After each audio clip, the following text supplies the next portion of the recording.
Prem Solo Mahapati Mahadeva ki Jai. Sitaram everybody. Tonight's streaming from the Sri Krsna Seva Ashram in Princestown, Trinidad.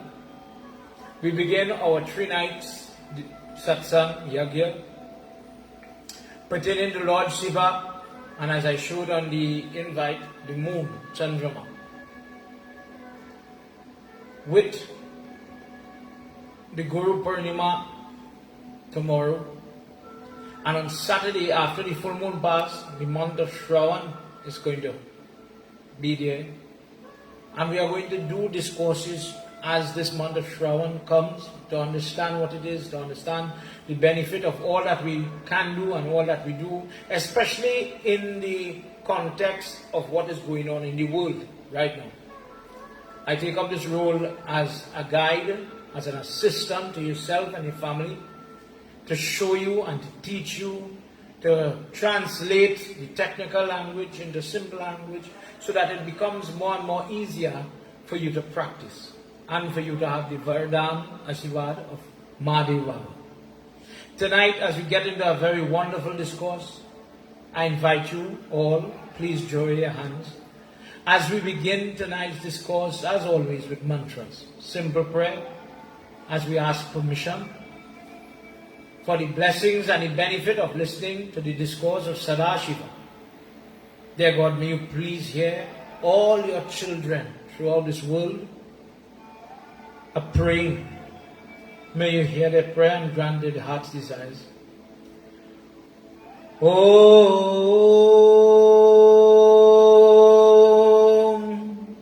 Gajananam Bhutaganadi Sevitam Kapeta Jambu Palchara Vakshitam Umasutam Sho Kavinashkarakam Namami Viganeshwara Padapankajam Om Sarva Mangala Mangali Shive Sarvartha Sadhike Sharanye Trayambike Gauri Narayani Namostute. Gurur Brahma Gurur Vishnu Gurur Devo Maheshwara Gurur Sakshat Param Brahma Tasmai Shri Guruve Namaha. Om. Simple prayer, everybody. Panchakshar mantra. Om Namah Shivaya. Om Namah Shivaya. Om Namah Shivaya. Umapati Mahadeva ki Jai. Sit down again if you're now coming in, if you're now joining us. Tonight we enter into Shivram Satarudra Samhita, chapter 19, where Nandishwar is explaining different aspects of Lord Shiva. When we think of Lord Shiva, sometimes we have 1 or 2 ideas. Lord Shiva looks like this in Mahadev form. When he's standing up, Shankar Bhagwan. In the Lingam form, Bhairav Baba. We hear some names, Virabhadra. We hear there's a winged form of Lord Shiva. Did you hear that discourse? There are different forms where he took a bull form, Mahadev Baba. Not to be confused with Nandi, that's somebody else. There are many, my point as we get in the, let's say in the very early part of our discourse tonight, there is so much of our Lord Shiva that we don't know. And in these few nights, in these 3 nights and in other weeks to come in this month of Shravan, I want to open up the knowledge of Lord Shiva for you. And as I said, in these 3 nights, I'm focusing on him and this moon. We call him Chandrasekhara. The one whose adornment is the moon.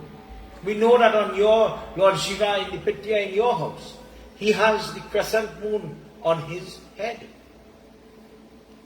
But there's a deeper relationship between him and this moon, and that is part of what we're going to start to talk about tonight. And we are going to touch on it as we go, as the other nights are going to come. In these 3 nights, we'll talk about why do you do Lord Shiva Puja on a Monday? And there is a lingam called Somnath. But Som is another name for the moon. Somnath, the Lord of the moon. That is what the name of that lingam means. So sometimes when we hear these things, it confuses an individual. For those of you that are looking on YouTube, for those members of the Ashram, those people that are in the WhatsApp group, we had a series of questions the other day where I asked everybody in the group, and I'm sharing it now on Facebook and YouTube, if you can, please message me now. Message me now. Write a little message for me. If somebody, this was the question, if somebody says, you're a Hindu, let's say we live in a different part of the world, and sometimes when they see us light diya, when they see us put flowers, people of different religions, sometimes with good intentions, want to know, what is a Hindu? Why are you a Hindu? What does it mean to be a Hindu? Tonight, if you could do me the favor, as we are sharing knowledge, could you tell me a little bit about yourself? Pretend I am from a different religion. There's no wrong answer. We need to fine-tune who you are, self, knowing you. What do you represent? And then you will hear about the role Lord Shiva plays tonight. In many texts, one favorite place to find what I'm about to say is in Ramayana, Tulsidas Ramayana. Tulsi Krit Ramayana has it as well. The Dwalapasad Ramayana. That there are different goals in his life. And you will hear many pundits talk about dharma, arth, kam, moksha, these 4 nice words. But if you examine these goals, the true goal is moksha. Moksha means liberation. And one night we'll deal with that. Because it sounds very simple, liberation. That means I'll go up to heaven. I'll go up. Up. The common thought is, I'll go up. I don't know what it have. But we'll discuss what mukti, because it's more than that. It's more than changing a physical location. It has to do with getting rid of things like, okay, I get married. So I'm very happy the day I'm married. But then, after that, we start to argue. Happiness is going. Happiness is going. Then for some people, we reach to the courthouse to divorce. And just a hypothetical. And you are the depths of this depression. One day I'm going for the interview for the job, and I'm very happy when I get the call, you've been selected, you've been hired. And the same job, the same salary, give 1 year, the same job becomes a burden. The same job becomes so hard. I don't want to go to work today. God. The child is happy when they get selected to get into this particular school. They study hard. I want to pass for that very, high level, high standard school. But when they go, oh God, so much homework. Oh. So happy, depressed. Happy, sad. Happy marriage. Happy children, and the children leave you one day. Then they disappoint you, God forbid. The spouse is there, you have a certain amount of comfort, security. Let's say in the case of a lady. And then one day, God forbid, spouse dies. And you go up and you come down. This parallel of opposites. This situation where you are always caught. One day I have money, next day I don't have money. One day I am contented and I'm not contented for too long. So you're always like this. He talks about it in Gita. Mukti is when you come out of that. Could you imagine feeling peaceful, happy, and never having to worry about losing that happiness? When people talk about Satchit Anand, the happiness part, it is as if you are in a zone of permanent equilibrium and happiness because of that constant equilibrium. There's nothing called loss. The concept of gain and loss, gain and loss. When I now get my salary, I'm so happy. $5,000. And then when I come down to $0, and we start to go in this cycle. We want to come out of that cycle. Have you ever seen a very robust, very hard-working lady? She could do all the grooming in the yard and all the weeding and all these things. And then one day the hair starts to get gray. And the body says, you know what? We can't do that amount of work anymore. And from all the strength, you might hear somebody say, you see how I come? You see where I reach? And you look at yourself and you feel less of it.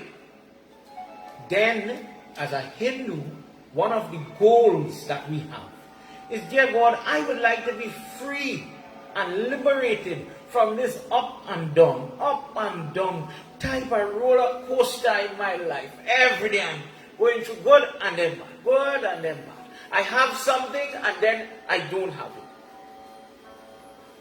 That is where, when we get into the mukti or moksha conversation, we need to understand what it is we are praying for. When you do your puja, and I want you to think about what I'm saying. When you do your puja, do you only pray for money? Do you only pray for children? Do you only pray for house? Let's say you do prayers only for house. God, give me a huge house. Give me a big roof, a big wall. Well, when you build it, one day you'll have to maintain that wall. One day you'll have to paint that wall. One day the wall might get a little crack that might cause you some worries. And that same thing that brought you happiness one day, it won't bring you happiness every day. And again, we end back in the cycle. So tonight, we are starting a conversation. Our Lord Shiva is a guide because He's also Sadguru. He is the Guru of the world. He's guiding His actions, these leelas. Leelas is what? These discourses that we read, for example, when Pandits read, Lord Shiva is leading by example, as if to teach children. Everybody understands things differently. And if we were to open the Ved and start to read from the Ved, the rules say 1, 2, 3, 1, 2, 3, 1, 2, 3. Some people might not understand the concept. For the school children, with all my teachers looking on, if we start to talk about photosynthesis, if we talk about atomic energy, they can't see it with their eyes. They don't understand, they cannot imagine it. But the teacher now, by the grace of God, could go on the board and draw, or maybe get a video in today's world. Maybe show them with, like a cartoon or something. And then when they visualize it, then they understand it and they could put it to practice. They absorb it. So Lord Shiva takes roles, He does things to teach. Tonight, He's going to teach in a role. He's doing that for us. But we must first understand a little bit about these goals. Moksha is the end point. Moksha or liberation has to be that is the true goal. When we have, let's say, what's the next one? Calm. Calm, some people think about calm as sensual actions, that type of activity, procreation, having children, kids, etc. But that would translate into more. Because with that love, we could have friends, we could have mother, we could have, different levels of love. Of course, spouse, children, grandchildren. I just always tell my mother, what she used to beat me and ring mares and quarrel for, today she grandchildren, them could do it and them could get away. I wonder if it have people guilty like my mother. Where does this love come from? Who taught you that? I went to school to learn maths. I went to a class to learn about science. I went to a driving school to learn how to drive. Where did you go to learn how to love your grandchildren? Think about that. Where does the same thing you used to carry on and get angry for when your children did it? Now the grandchildren do it, and oh God, it's cute. Oh God, yes, he took off the pampers. Oh God, he over die like can hard, like Krsna running there. I want to know that how my mother was taught. Where does this love come from?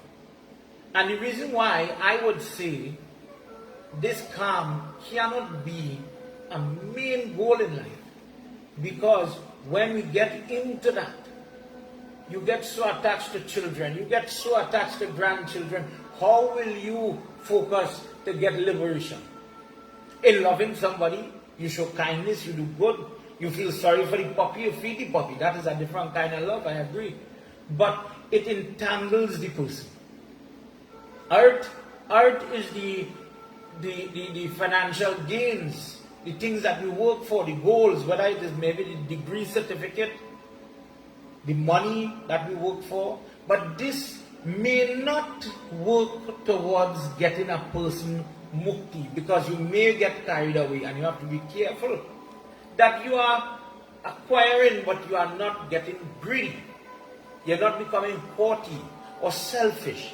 I alone must have. Wealth is a tool that if used, you could help many people. Charity, Seva, these things, yes, could lead to God. But it is a ticklish, thin line between helping and helping yourself. Dharma, or dharma, is the practice, the science. You know, I'm a mailman, I'm a post office worker. My dharma is to deliver the mail. I'm going to do the best dharma. I'm going to do the best job. Why? God is looking at me, and I want Him to be happy with me. So for my Shiv Baba, for his happiness, for he to be proud of me, I will be the best mailman. I will be the best postman. Husband, I'll be the best husband. My dharma is to provide for my wife, to love this lady. Many people think, for example, my job is to go to work and make money and come home. Sometimes you have to remember that that lady needs love. That lady needs kindness and compliment. That is part of your dharma. Children, yes, I go to work and I provide for them and I put money on the table. But sometimes daddy has to remember to bless them, guide them, mold them, and show them what is the example. Dharma. And when you do your job, didn't Krishna say, when you do your duty, you will find mukti. You will get liberation. I made you a father. Did you do a good job? Yamraj will ask the soul. Yes, I did. Look at my son. Look at my daughter. I made you a doctor. Did you help people? Yes, when they didn't have money, I would still render them assistance and call it Seva. I will do God's bidding. Not everything is money. I sometimes do charity, I do outreach programs, I do whatever I could do to help people. I do in my job, in my dharma, I do what I could do. In the eyes of my Mahadev Baba, He'll be happy with me. I'm saying it in that way, that God will be happy with me for children to understand. In doing your dharma, the true goal, dharma becomes a tool now. In doing your dharma, you will find the mukti. You will get the freedom from all the troubles, pain, separation, all these things. Dharma becomes very important. And in using this mechanism, for example, when we were doing our Bhagavad Gita Yajna the other day, we spoke about the Gita Mahatya. In Varaha Puran, where Devi Mata is asking Krishna, you are leaving, and if you leave now, how will people doing all their duties, all their karmic, whether it's father, wife, children, whatever their role is, how will they find time to pray to get mukti? And remember what he says?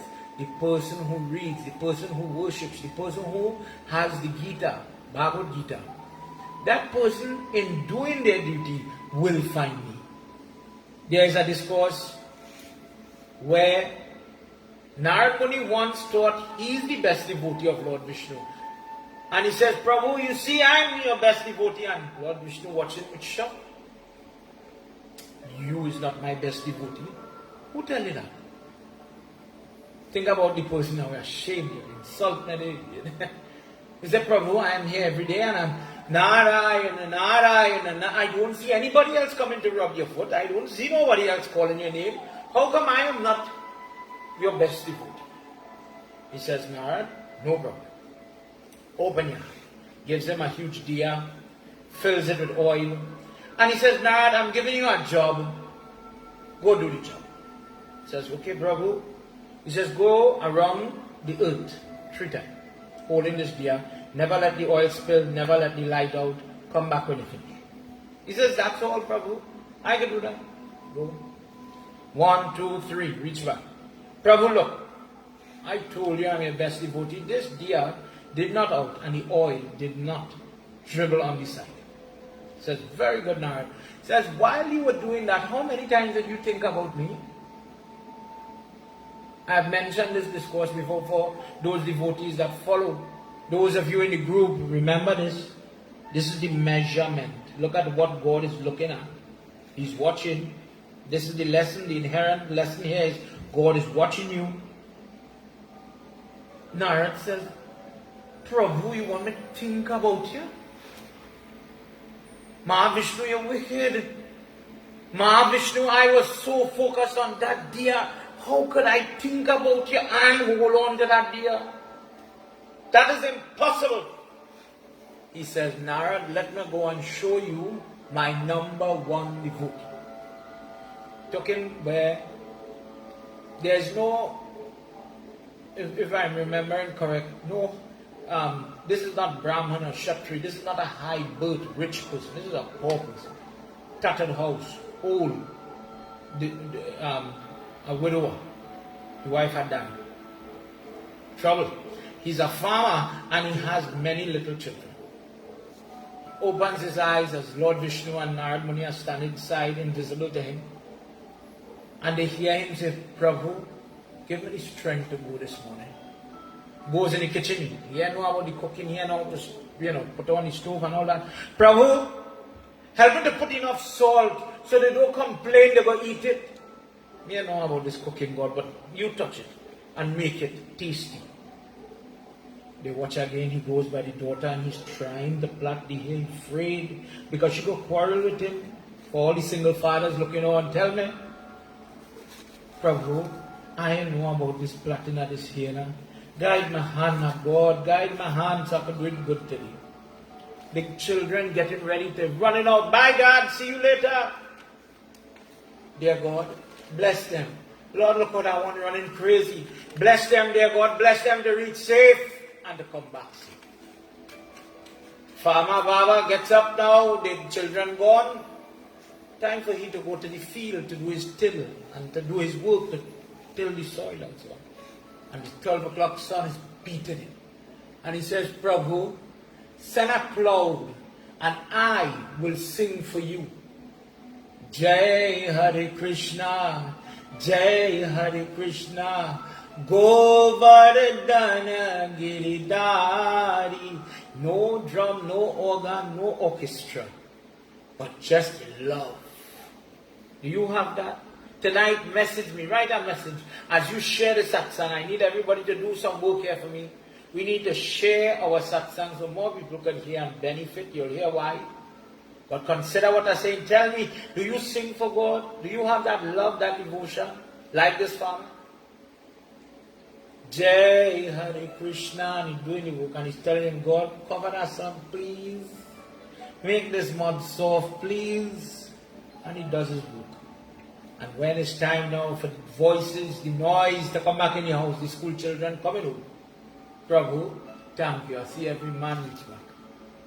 The house is noisy and everybody is eating. Dear Lord, thank you for this food. My children eat and they're satisfied. They're going on the bed. Thank you, Lord. And Narad Muni and Lord Vishnu saw him lying in his bed after he had his evening shower.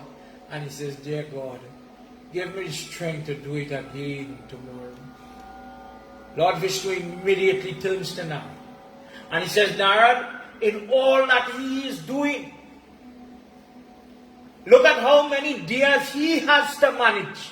Not one baby, more than one. In all that he has to do, so many things that the light cannot leave the body. Not one is less important. Tell me at what point did he leave me? Throughout his day, in whatever he is doing, he held me inside of him. I was never away from him in his mind. Vrindavan Bihari Lal Ki Jai. Tonight, Dharma. In doing the roles, the actions, the jobs that we have to do, are you an honest worker? Or do you cheat your employer? Are you an honest spouse? Or do you cheat your spouse? Are you a good child? Or do you make excuses not to go and look for your mother? Tomorrow is Guru Purnima. And here comes a discourse where Lord Shiva is taking a role to test your dharma. He is Sat Guru, Guru, darkness, rule, light. He's the one who removes the darkness, the mistakes, the ignorance. I don't know what is the correct thing to do. The teacher would show you what is the correct thing, but sometimes you have to find the mistakes. We have to highlight where you're going wrong. And the true teacher doesn't hide that information. Shows you, listen, this is where you need to improve. You need to buck up. Lord Shiva is that individual. Tonight, as we get ready to go into our discourse, having discussed Dharma, Earth, Kam and Moksha, we are going to focus on using Dharma, our Dharma as a Hindu. I'm using that word, that title, the Sanatanis, the Hindu or the Sanatanis. Our Dharma is a path, is a walkway, is a method. And I want you to consider what I'm saying. If you have a question, send the question. For those of you watching this on YouTube, send me your questions. My number will be there. I'm leaving my number. You have my number. WhatsApp me. I'm going to put the group link after. Join the group so that this conversation, you can understand it a little more. This topic of what you are, who are you, is not a topic that will finish in one night. But we will broach the topic little bit by little bit. What little small bites so that we will understand what these things mean. So that you will understand yourself a little better. What is a Hindu? Dharma. Dharma is our walkway.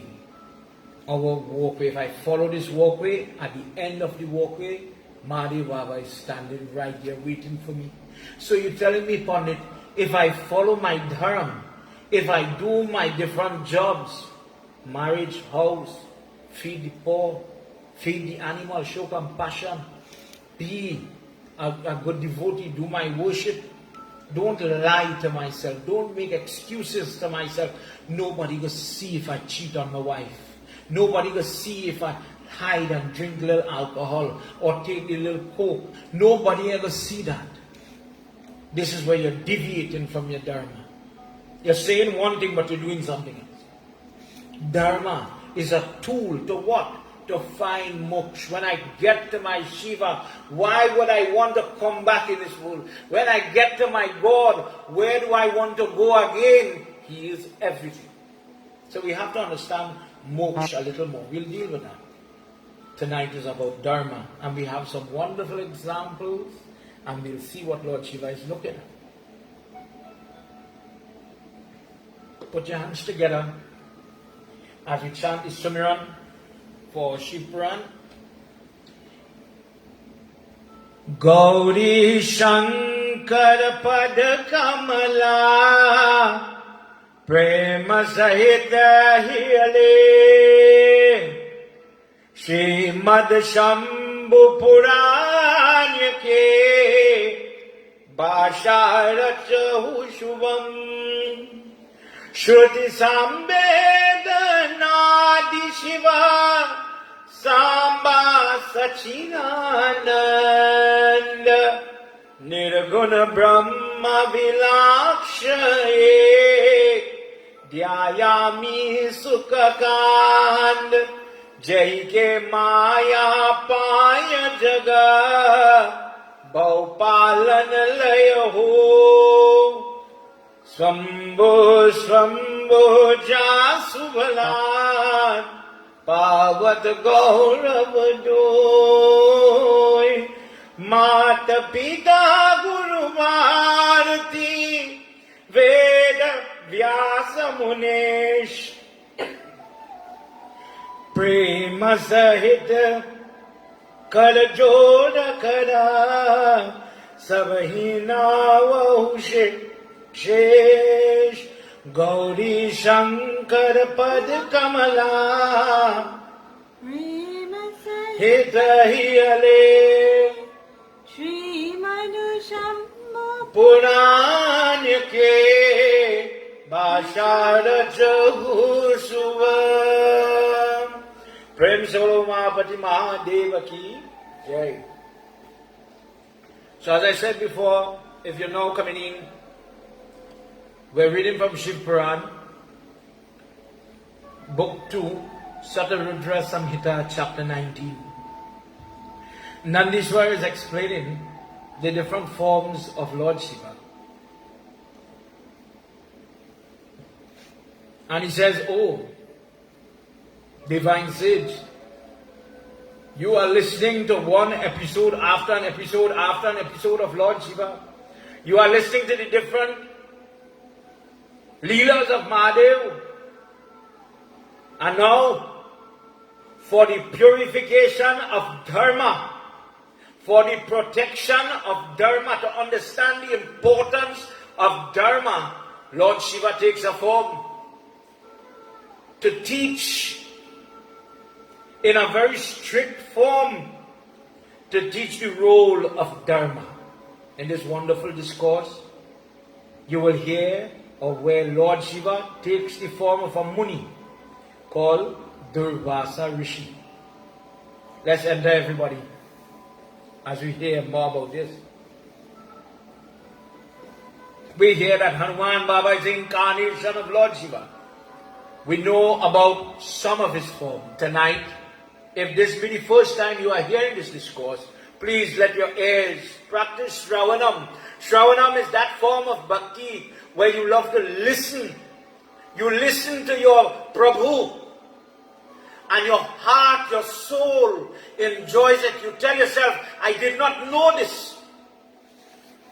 How come I never hear this discourse? And it is as if the energy in your body is in ecstasy because you are learning about your God. You are hearing what you did not know before. And the joy, the enjoyment that you get is so much that it gives you tears in your eyes. God bless you tonight as you get the opportunity to listen to this. Devotees, please send me your comments. Tell me where you're viewing from. I need that feedback. I enjoy it. It is amazing when we can have questions. Use this live moment where you could send me a message, send me something, and share this message. Please, devotees, share it for people to hear and learn. Jai Bole Baba Tav Sharanam, Jai Bole Baba Tav Sharanam, Jai Bole Baba Tav Sharanam, Jai Bole Baba Tav Sharanam, Jai Samba Sada Shiva Tav Sharanam, Jai Samba Sada Shiva Tav Sharanam, Brahma Putro Bhavayatam tapasvi brahma vipraye prabhu ansuya patiye dharmya brahma gyan pratiropalakadam jai bole baba tab sharanam jai bole baba tab sharanam jai bole baba tab sharanam jai bole baba tab sharanam jai samba sada shiva tab sharanam jai samba sada shiva tab sharanam sunir devasaye brahmano he sutriye ma putra kamya satre yakul yenata yayo yacha tapasviram jai bole baba tav sharanam jai bole baba tav sharanam jai bole baba tav sharanam jai bole baba tav sharanam jai samba sada Shiva tav sharanam jai samba sada Shiva tav sharanam jai samba sada shiva tav sharanam umapati mahadev ki jai prem se bolo umapati mahadev ki jai. Nandishwar says at one point, one of the mind-born sons of Brahma, Atri Muni, he is the husband of Anasuya. Anasuya, from Ramayana discourse, she tells Sita Mata of the different types of wives, the different mental thoughts, how they treat their husband, how they respect their husband. That person, this is them. Atri Muni, together with his companion, they obey the ruling of Brahma. At the command of Brahma, Atri Muni goes now to do tapasya for the purpose of getting a son. On the Triaksu mountain, in this remote place, the Nirvindya river is running close where they select their place to do their tapasya, and different forms of pranayam, breathing practice, they become free in their minds and they sit down for over 100 years doing Gyaan and meditation, tapasya, chanting sacred mantras over and over again. Bij mantras. Bij mantra, when you chant it continuously in the right rhythm, when the right intonation, it starts to develop heat, energy from within you. That energy, you see people using it in jari, in healing, as they send their energy to the patient, as it would, to help and heal the person. And this energy now is not going to be shared in Atri Muni case. He is honing and developing this amount of tej, fire, within his body, so that he would be able to achieve his goal. Let's hear what happens in the next slok, everybody. Those of you looking on, come on, let's sing a little bit, let's chant together. Shiva Om Shakti Om Hari Om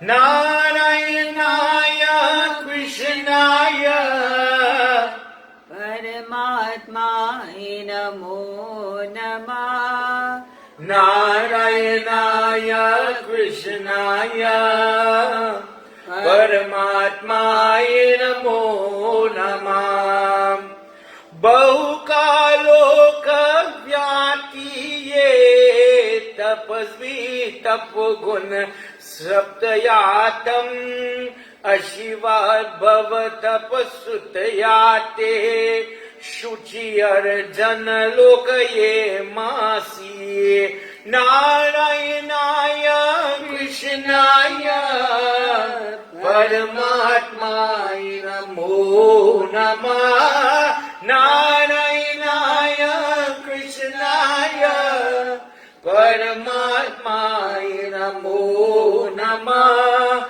Narayanaya Krishnaya Paramatmaya Namo Namah Ata Sarve Vasvadya Suryaksha Muniyo Muni Brahmasnanyuya Shri Gram Tej Valiti Pratitiyetayam Narayanaya Krishnaya Paramatmaya Namo Namah Narayanaya Krishnaya Paramatmaya Namo Namah.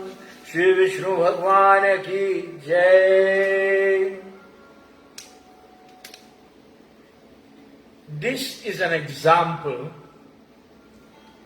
of the power of prayer. Now, if you are a devotee and you practice prayer, and I want you to answer these things for me. Do you know how to, when somebody says to purify your Rudraksh Mala, next weekend I'm going to do 3 nights focusing on Rudra. Everybody has a mala, everybody wears their mala around their hands and so on. How do you purify the Rudraksh? How do you use the Rudraksh? How to hold it? Okay, Baba, I don't know. I'm going to do my Guru Mantra, my prayers, I have puja. Do you sit on kush grass to purify the spot where you pray? We haven't started the prayers yet.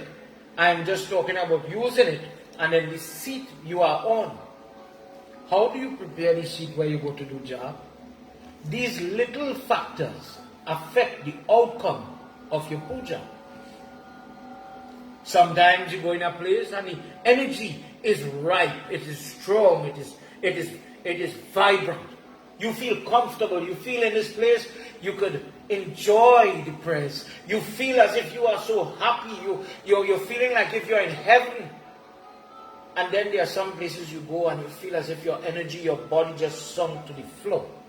It sucks all the energy out of it. These things are real.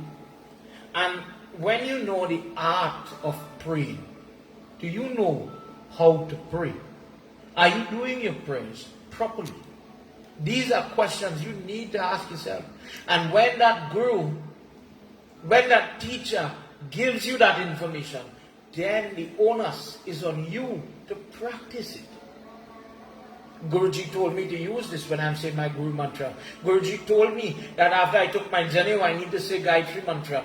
And in this way, the Guru is guiding you to God, to get the mukti. The Guru is teaching you about your dharma, to go to God. The Guru gets you married and he does his sanskar and he gives you all the vows. Live by these vows. You agree to it, you do puja for it. The father-in-law is supposed to have respect for the son-in-law. You wash his feet, you do his puja. Treat that guy with respect thereafter. Live that dharma. And in doing the dharma, you will find God. Atri Muni is such a person that he knows the rules for prayer. And he does it properly. Together, he doesn't say, Hinduism, look at it. He doesn't say he is doing it alone. Equally important and equally knowledgeable is Anasuya Devi. Anasuya, as I said before, she in Ramayana tells Sita as a young wife, from a senior wife to a junior wife. There are certain rules we live by. There are certain ways we think. There's a wife that looks to her husband as if he's a devta. There's a wife that she is not running away, she's not cheating on him just because she hasn't gotten an opportunity. There's a wife that cheats on the husband every chance she gets. Anasuya has this authority to teach Bhavani Mata Sita Devi. That Sita Mata in Adabhut Ramayana transforms from Sita into Mahakali. That same person, Anasuya, has that knowledge to pass it on, to disseminate from lady to lady, from wife to wife. What a lady could only understand and teach. There are things, gentlemen, there are things that only a woman could teach a woman. So, in this example, by the blessings of Brahma, he says, pray together with your wife. Pray together with your wife for this outcome. And both of them sit down and they do the pranayama. They do the different posture. They use the different mudras, for example. And they pray ardently. But they do it with a calm, happy, I want to pray type mood. When you have prayers by your home, have you ever found yourself grumbling? Oh God, this prayer is going so long. Oh God, I have to fast again. Oh God. I'm doing the prayers, but I'm doing it under duress. I'm only doing it because mommy said to do it. I'm only doing it because the exam coming up, but to do God prayers, me really, oh God. They didn't have that problem. They wanted to worship. It was a joy. Because they knew who they were talking to. If you are a devotee of Lord Shiva, do you think it is difficult to worship Lord Shiva? To offer dar, to do jap? Do you think inside of you as a bhakt, if my dharma is, I love my Shiva, I have to worship my Shiva, do you think it would become hard to worship Shiva? Atri Muni and Anasuya Devi, they have been doing their tapasya, sitting on kushra, see it in your mind, wearing clean clothes, bathing 3 times for the day for the 3 sandhya. And from their body, after a long period of time, the little light, the little energy that is growing, you sometimes feel it here, you sometimes feel it here, depending on your persona. A little flame starts to grow, more and more energy, forcing a vibration. This vibration of atomic energy, the heat, the prakriti is radiating out of them. Have you ever looked at your murti and you see that glow around the head of the devta? That energy is bright. And this fire comes out of your body and it goes up to Indralok, where Indra and all the devtas are. And from feeling comfortable, all the devtas start to feel the heat, the rise in temperature. They become very uncomfortable. They have to run from their lok, they have to go because the heat, the light, as it were, is following them now. And they run while suffering the burning sensation of the flames of this stage, this fire that is caused by the yoga, by the practice of the prayer. They run to Brahma. Brahmalok, Prabhu, please help us. Help us, dear God. We are in trouble. Atri Muni is praying, Anasuya Devi is praying, and the power of their prayer, it is so clean, it is so pure, that it is so powerful now, and it is damaging us. Could you please help us? Please stop them from doing that prayers. Give them what they want. We cannot take that heat. Dear one, I am not able to give you what you want. This is his reply. Let us go and pray to Lakshmi Pati, Vaikunta Pati, Mahavishnu. He will know. And they go, they prostrate themselves at the bank of the Milky Ocean in Vaikunta. And when they get the audience and they explain everything to that Lord who is sleeping on Sheshna, he says, dear devtas, I am unable to bring remedy to this. Let us go to Sadashiva for blessings and he will help. And let's hear what happens in this sloka. Narayanaya Krishnaya Paramatmaya Namo Namah. Narayanaya Krishnaya Paramatmaya Namo Namah. Vishnuscha Vidhana Devo Rudranatha Yoya Dukhatam Harana Pranamathatretya Tushtabhya Parameshwaram. Narayanaya Krishnaya Paramatma Namo Namah. Shri Vishnu Bhagwan ki Jai, Umapati Mahadeva ki Jai. Sadashiva sitting just like this murti on Kailash Parvat. Lord Vishnu, see it in your mind. Brahma and all the devatas arrive. They pay pranam, humble. And Lord Vishnu speaking for the group, he says, Dear Baba, O Bholenath, O Guru of this world, guide us now, we are in trouble. Good people are praying, Atri Muni is praying, and his tapasya has produced huge flames. And these flames are so powerful that they are damaging all of creation, the devatas, they cannot function. They cannot even do their duties to maintain the different elements, to do all these things. The Tapo Bhumi, the place where Atri Muni is doing his vrat. It is so bright, it is illumined by his stage that is coming out from his body. Mahadev, may you guide us. Guruji, may you show us the solution to this problem. When it is a Rakshas, we could distract him. We could break the prayer, the temperament. Please understand that even if you examine Ravan, for example, who is also a devotee of Lord Shiva, what's the difference? Ravan is better than me and you. We can't go and lift the Kailash Parvat with our devotion is so strong that we become so powerful. He is the person who is cutting off his neck, his own neck, when he's doing puja for Lord Shiva and he offers the heads to him. And Lord Shiva has no choice but to appear and to grant his desires. His prayer is so ardent. But Atri Muni now is not going to use his power, his blessings for bad. So to destroy this individual, to stop this person, they don't know what to do. Sadashiva says, Hey Vishnu, let us go and visit with him.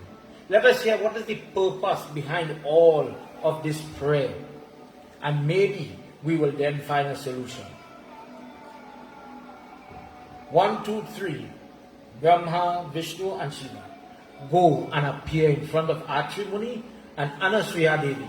And when they appear, Atri Muni knows something has changed in the environment. He senses it. He's opened his eyes.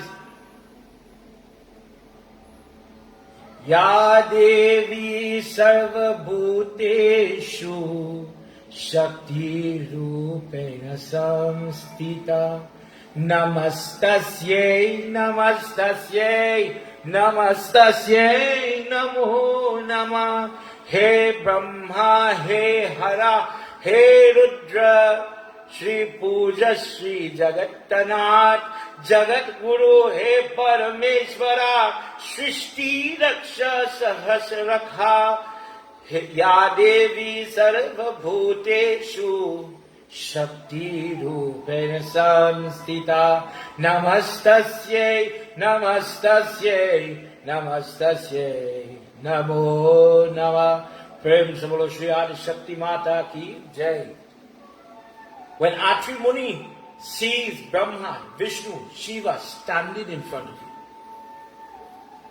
he sings their names, he sounds their glories. Anasuya Devi, she opens her eyes to hear the husband talk, and she is so elated that the Lord of all, Creator, Preserver, the Destroyer of this universe is now here. And Lord Shiva says, Atri Muni, son, what it is you're praying for? What is all of this that you are doing? What is the purpose? Eka eva mayadyatam Ishvara putra hitaveha Yakishcha diksharyata Kato jagatam sashrika. He says, together with my wife, I have been doing tapasya for the purpose of getting a son, concentrating on that one form, that unmanifested form. Before you have male, female, raw energy, that unseen form. I have been focusing on that. And I have been asking that energy to give me a son. Now, all three of you have appeared here. Who of you will bestow such a boon on me? Please remove my doubt.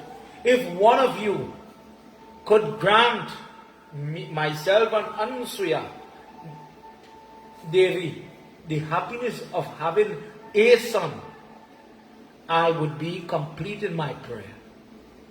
Mahavishnu says, O best of sage, whatever you have resolved, the purpose for the son, this will be done. Don't worry, have no fear. In fact, let's hear what he says in this verse.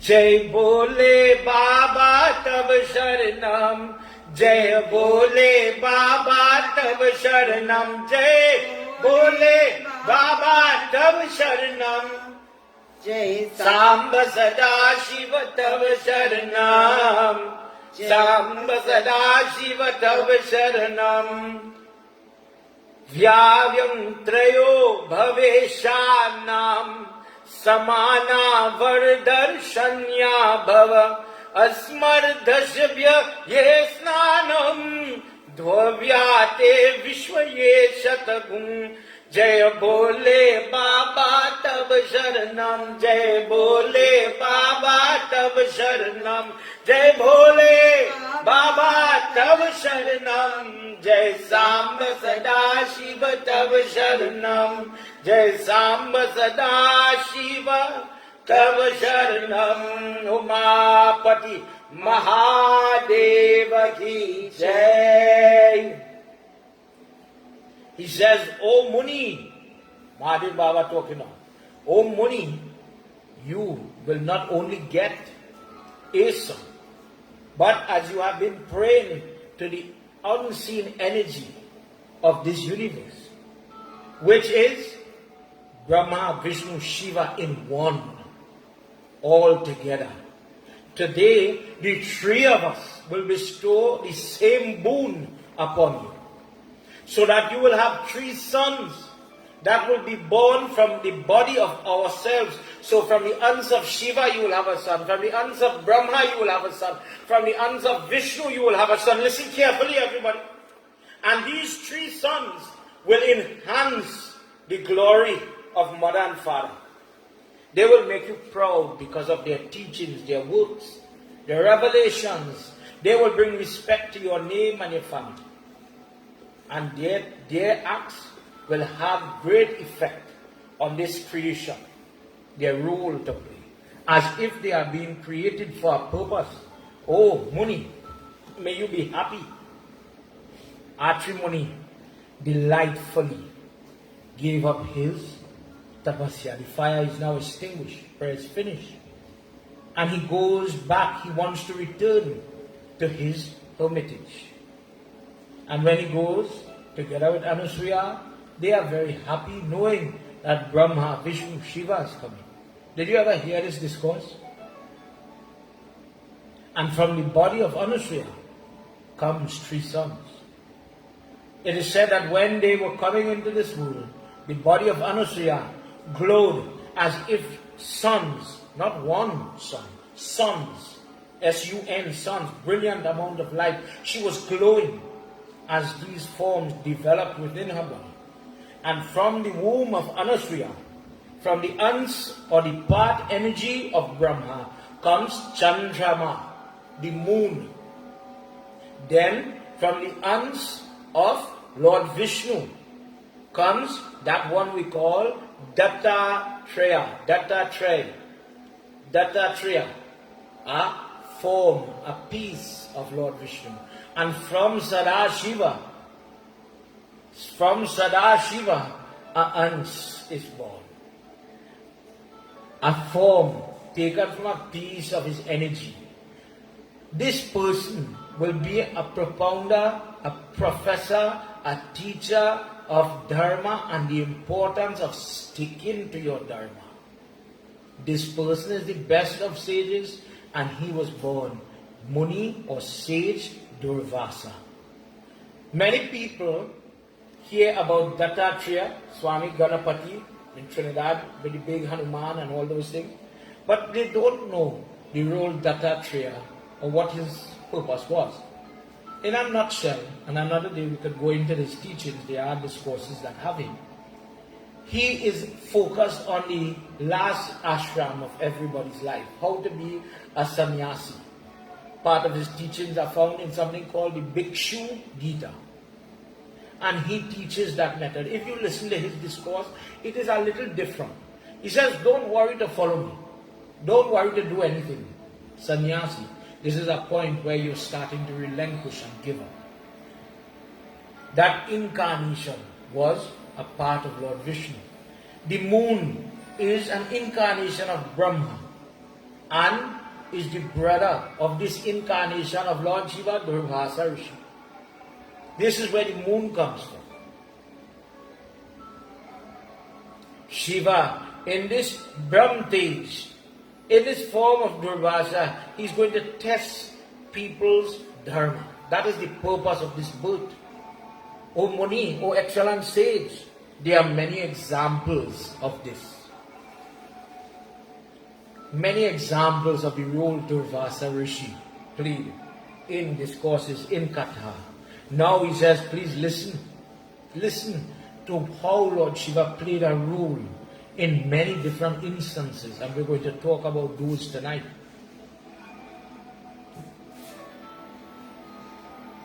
Jai Bhole Baba Tav Sharanam. Jai Bhole Baba Tav Sharanam. Jai Bhole Baba Tav Sharanam. Jai Samba Sada Shiva Tav Sharanam.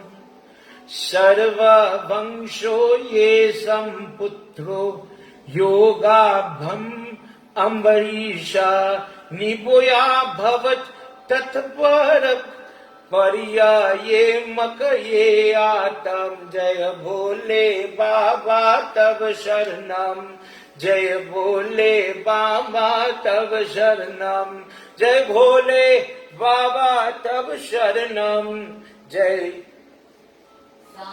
Sada Shiva Tav Sharanam. Jai Samba Sada Shiva Tav Sharanam. Prem Solo Mahapati Mahadeva Ki Jai. He says, oh Shishya, please listen. That Durvasa, at one point, he wanted to test a great king by the name of Ambarisha. Ambarisha was a king who had a great kingdom, massive amount of land. And in doing it, he starts to pray to Mahavishnu and he engages in a vrat on the Ekadasi. And he believes that he's going to fast. He makes a promise. Listen to it. His dharma. He makes a promise that he's going to adjudicate as a king. He's going to rule his kingdom. But on the 11th day, he's going to fast without water, food stuff, fruits, salt, no salt, not eat, nothing goes in him.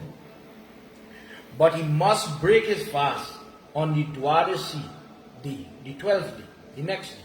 But you know in Patra it can be any time of day. That time, meaning to say, we start a day at 1 minute after 12 in the night. But in Patra, let's just say the Ekadasi or the 11th day could run from Friday at 7 a.m. to Saturday at 10:15 a.m., for example. So the 12th day starts just when the Ekadasi finished. So let's say the Ekadasi is finishing at 10:15, Dwadasi starts at 10:16, and it will run until that time is finished, before the 13th day start. So when people are doing this type of vrat, there's a specific time they fast, which is the Ekadasi, and then they must break their fast in the Dwadasi before the 13th day or the Trayodasi comes. So you don't want to wait, let's just say, for too long to break your fast, or too early to break your fast. So this king, Ambarisha, he knows this.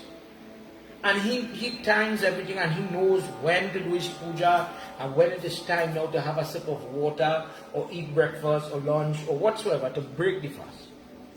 Knowing that this was his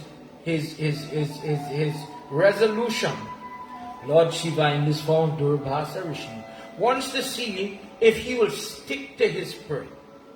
Will he remain firm? Or when tested, will he deviate? Will he break from his practice? Will he break from his dharma?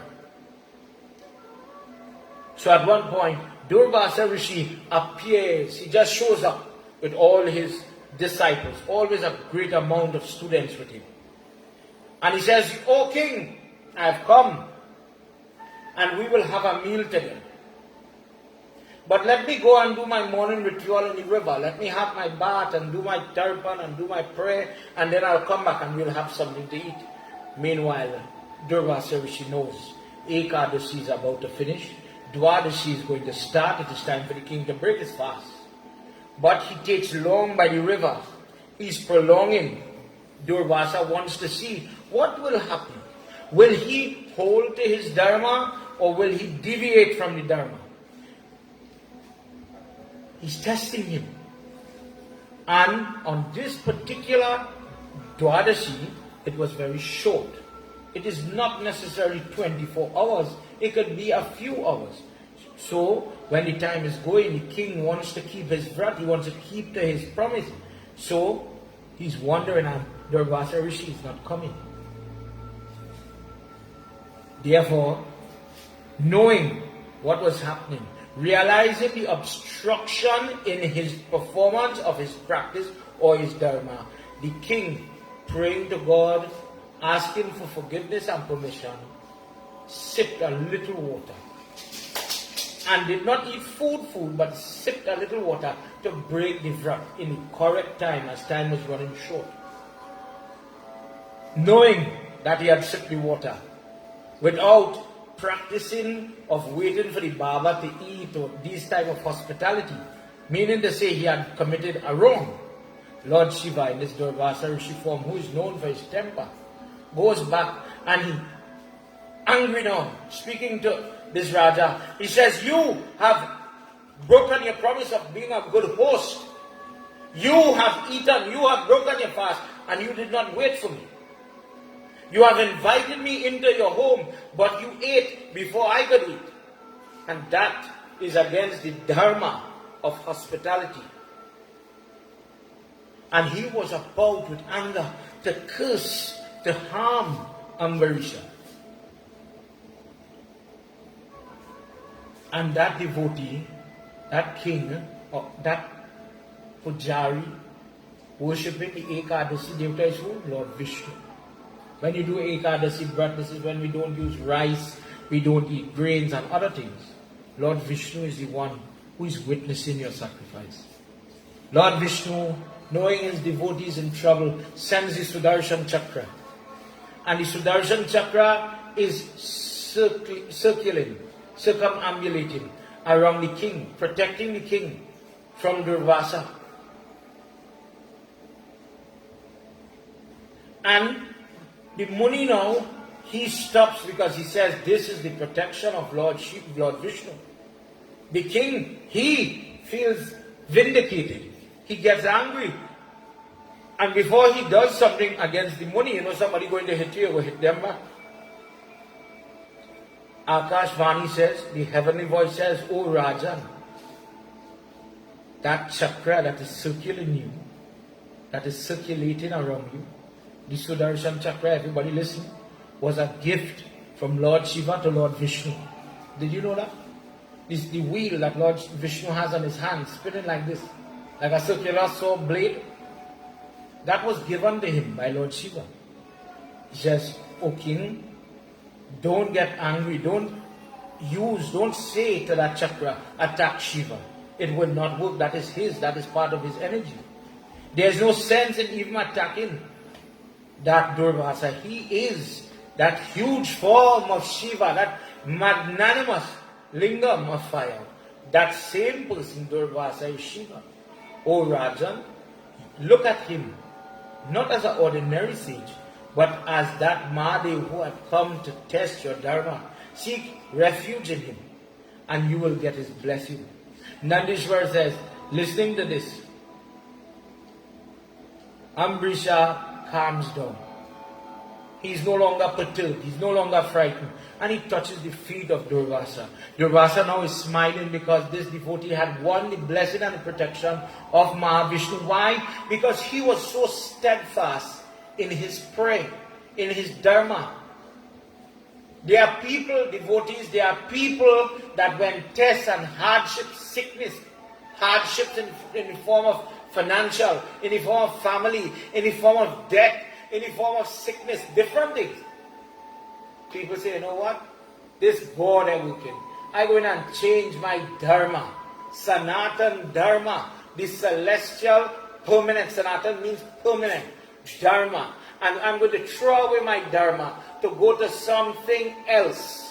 I am going to stop lighting my diya. I'm going to stop offering my dara. I'm going to stop being a truthful person. I'm going to stop being an honest person. I am not going to fast anymore. I'll show my husband. I am not even going to say prayers anymore.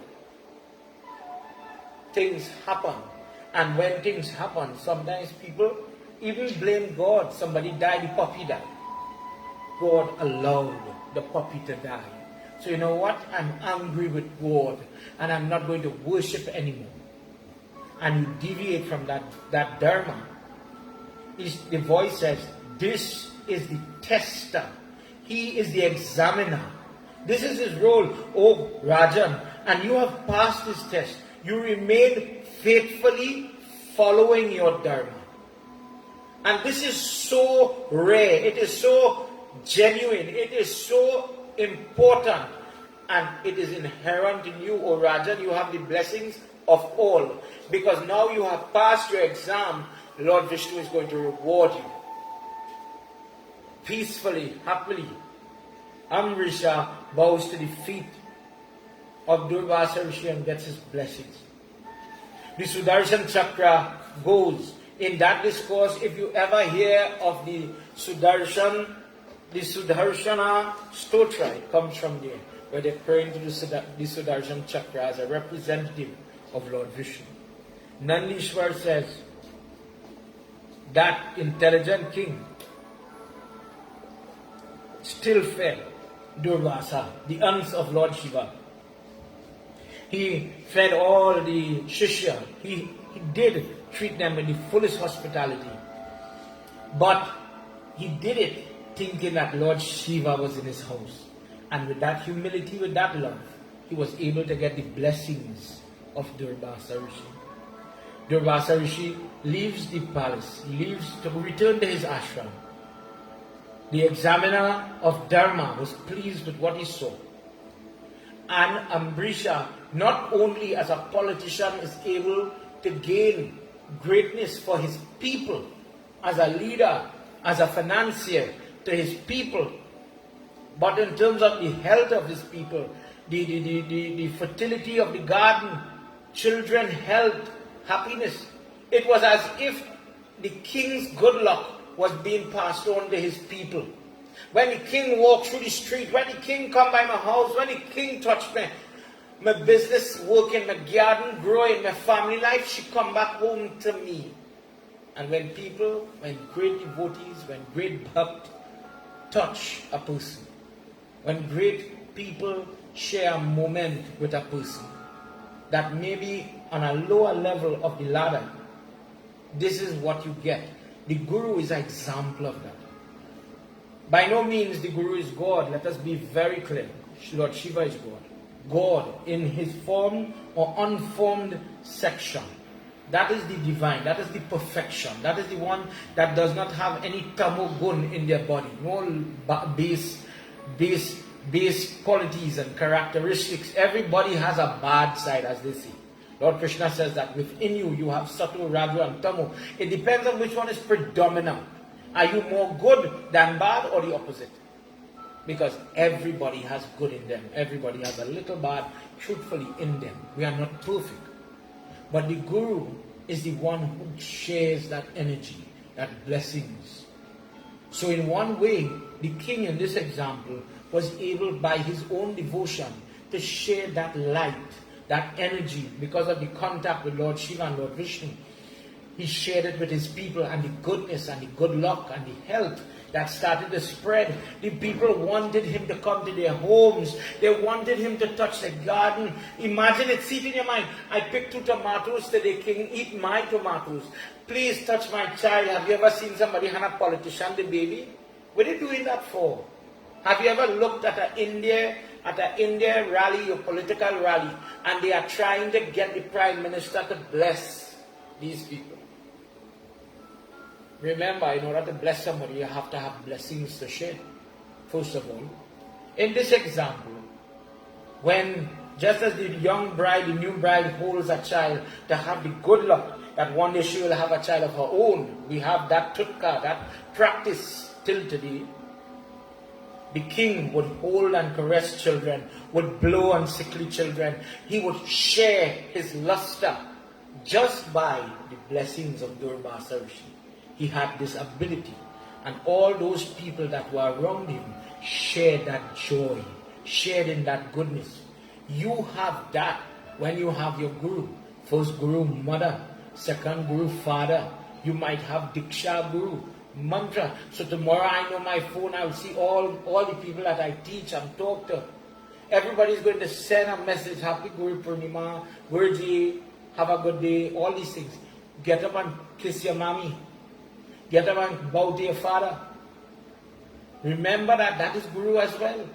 The teacher in the school, remember them and say a prayer. Dear God bless them. Thank you. I will always say a prayer. Dear God, thank you for my Joyce Samru and Miss Leela Trehan. I think Leela is teaching in Naprema in San Fernando, and Miss Joyce is still in Princeton.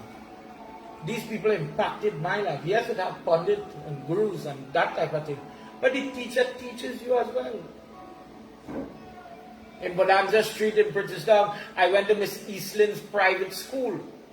I remember that lady teaching me how to wipe my mouth when I eat. Guru. And these people share that light. One way that light is shared is knowledge. They share that knowledge lovingly. They come down to your level and they give you an example that you will understand, that you could assimilate, that you could process and then remember it. That is a guru, and that has to be respected. And a good day to do it is tomorrow, for example.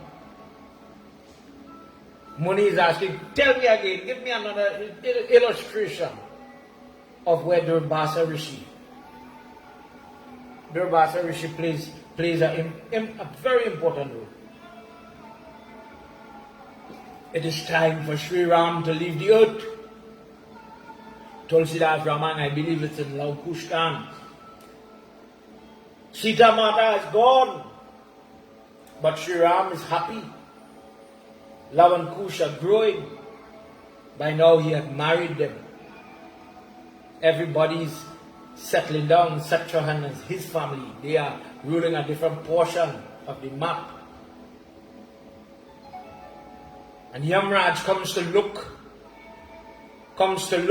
in a Muni form. He comes to look for Sri Ram, and Sri Ram says, I have to meet with this person. Lakshman, stand by this door and do not let anybody enter here. If they come in here and Yamraj takes his true form and they see him, immediately they will die. And you will be responsible for that. Don't let nobody, and you do not come in. We are having a private meeting. Just as they close the door. Just as Lakshman now is not a prince anymore. He is a king in his own right. He has family. He is aged. This is Ram Raj. This is Sri Ram is king on the throne. Long. It is now time for Sri Ram to return. Lakshman is standing guard by that door. And who comes? Durvasa Rishi comes. Very angry. High-tempered. Just like Vishwamitra. Durvasa Rishi, in a very dogmatic tone, he says, Lakshman, I wish to see the king, Sri Ram, immediately. Lakshman says, Prabhu, Guruji, he is in a private meeting that I cannot disturb. I was given orders not to allow anybody to go into that room. Is there anything I could help you with? Very humble. He wants to facilitate the Muni, because if he allows Durvasa to go through those doors, it would be that Lakshman is allowing a Brahman, a very powerful sage, an incarnation of Lord Shiva, to die, sending him to his death as it would. That scourge, that sin would fall upon his family, it would fall upon his children, Lakshman means the one with the very rapid thinking, quick mind. He thinks very fast. He says, Prabhu, I can't let you go there. Is there anything I could help you with? I am a king. Is there anything you want? You call, tell me what you want, and I'll get it for you and more. Durvasa, Rishi says, Lakshman, as he's trembling, Raman says, here it says it as well. Lakshman, if you don't allow me to enter into that quarter, into that room, to have an audience with Ram, right now, I am going to put a strap on you and your sons. Lakshman knows the ferocity of Durvasa Rishi. He's between a rock and a hard place. He says, I cannot allow the Muni to put a curse on my family, and I cannot allow the Muni to go in that room, he'll die. What does Lakshman do? He says, please wait, I will solve it, I will get you the answer, I will get you the audience of Sri Ram, please wait. And Lakshman makes up his mind that he's going to go into the room. Knowing what will happen, he breaks the door and he goes in and he sees in that blue-black form, huge form of Yamraj on the bison. And Yamraj seeing the Lakshman, not a word. He stayed his head, and all Sri Ram could say, Lakshman, what have you done? What have you done, brother? In a moment, Yamraj disappears from viewing. He goes. That form cannot be viewed. Sri Ram now is out of sorts. He says, Lakshman Bhaiya, what did you do? Why did you come into this room? You know what this means. You are going to give up this form. He says, brother, I have no choice but to protect the dharma of yourself. You said that whenever praying people are in trouble, you will attend to their needs. And Durvasa Rishi is calling on that promise now. And if I had allowed him to come in for you to keep your word, I would have damned him, and that would have caused damnation on our family. He threatened me to put strap on my son. So he says, brother, for all, I protected my son as a father, and I protected you as a brother. I have done my dharma. Allow me to return to Vaikunt in that form of Sheshna. Oh brother, I go. Prem se bolo Mahapati Mahadeva ki jai. Durvasa Rishi is impatient. Imagine somebody tapping their foot. Wait, out of patience. I am testing. Do you spare the king because he is rich? Do you spare people because they have great name and fame? Lord Shiva doesn't do that. You call yourself Ram, you call yourself Lakshman. Let me see what you'll do. Let me see what the example. And Durvasa, she smiles when he sees Ram, because Ram is coming to help him. But he knows Lakshman is going to leave.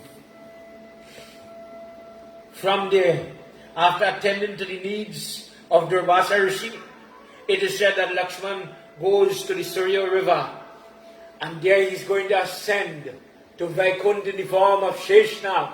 He says to Ram, O Maryada Purushottam, I go and I await you. I go. Don't take long. As soon as Lakshman leaves, the message that Yamraj came to say that Prabhu, your work is finished and your weight is straight in the earth. It is time for you to return. Now that Lakshman is gone, it is time for Mahavishnu to go. Sri Ram starts to put things in place, and the children of Lakshman are given all their different, castle and country. Everybody is given. He subdivides his crown between Lao and Kush, Afghanistan, Iran, all these places. In those days, Sanatan Dharma Our records don't talk about only in the Christian world or the Muslim world. We were there long before. Long before, when you go in Iran, when you go in Pakistan and you find ancient murtis of Shiva and the lingam, understand the stretch and the reach of our dharma. He gives all these things up, and then Sri Ram, when he chants Ram Gita, he then ascends to Vaikuntha. Ram Gita is where he's telling everybody what is to be done. Around that part is where he instructs Hanuman Baba to protect his devotee. Sya Bhara Ramachandra ki Jai. Muni says, please tell me again, what a wonderful discourse. What a wonderful, wonderful discourse. I understand now how Lord Shiva is integral in the story of Lord Vishnu. He is there, playing supporting role, supporting actor, making things happen. I am understanding very clear where these things are coming and how Lord Shiva enjoys the Leela of Lord Vishnu. He says, give me another one. He says, in Dwapar Yuga, the test came to Krishna Bhagwan himself. Did you ever hear it? Listen. He says it was time now for Durvasa Rishi to go and test Lord Vishnu in that form of Krishna Bhagwan. Lord Vishnu in that third age came as Krishna, son of Devaki and Vasudeva, to remove the burden of the earth for the protection of good and goodness. He was born, and he's growing now into an emperor. Now he has Rukmani, Satyabhama, all these other individuals. Destroyed all the evil-minded cunts and all those different people, Mura and all the different wicked people. He makes a statement that he would always serve the Brahmanas and the praying people. And this Durvasa, this examiner, this person wants to test to see the disposition of Krishna. Will he keep to his word? Will he be obedient? Will he listen when the Guru speaks to him? Listen when the Guru speaks to him. The Guru does not speak always calm and nice and loving words. And sometimes people, they misinterpret that. You might have a strict or stringent teacher that enforces the rules, that does not give you leeway to be friendly all the time. But the person wants to milk you, the person wants to churn you, to grind you, to get all the bad ways out and to get you to betterment. The coach in the cricket team, in the football team, why is he so stern? Why is he hard on me, run another lap? Why is he so difficult? Because he's trying to hone your abilities and to bring you to better, bring you to your better potential, bring you to your true potential. Durvasa Rishi represents that. He comes and he enters to the city of Dwarka. This discourse is contained in Mahabharata, Anushana Parva, in more detail. And when Krishna hears that Durvasa Rishi is coming, he's here, he's at the city, all his Shishya and all of them, he takes Rukmani, the wife, and Krishna himself, the emperor now, with the crown and all that, and they go and they meet this great Muni. Very humbly they bow. And Durvasa Rishi says, "Oh Prabhu, I wish to teach you how Mahabharata war, Kurukshetra war is coming. And I wish to teach you how to make your body hard, like adamantium steel or vraj, impervious to any type of arrow or any type of attack. I wish to give you this vardhan, but I must test you.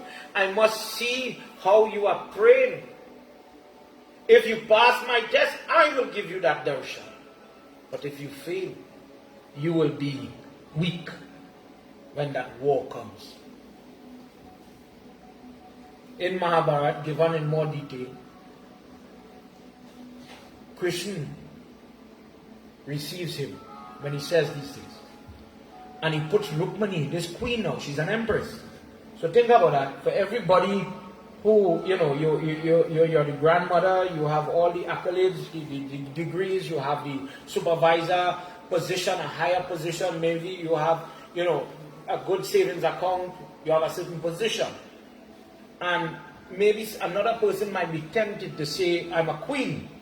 How I have many servants, for example. I have maid servants and so on. How will I personally tend like a housewife to the needs of this old man? Maybe me and you might have said that. Rukmani says, it is my job, this is my home, and I will take care of him. So, Durvasa now put her to the test. And in Mahabharata discourse, he would wake up at 2 o'clock in the morning, I am hungry. She would cook the food. And when she brings the food, I am not hungry anymore. Prepare for my prayers. He'll go and bathe and he'll stay whole day in the river and never come and do the prayers. Do not eat, wait for me. We are going to take a walk on the ground, and he would stand behind her, walk faster, walk faster.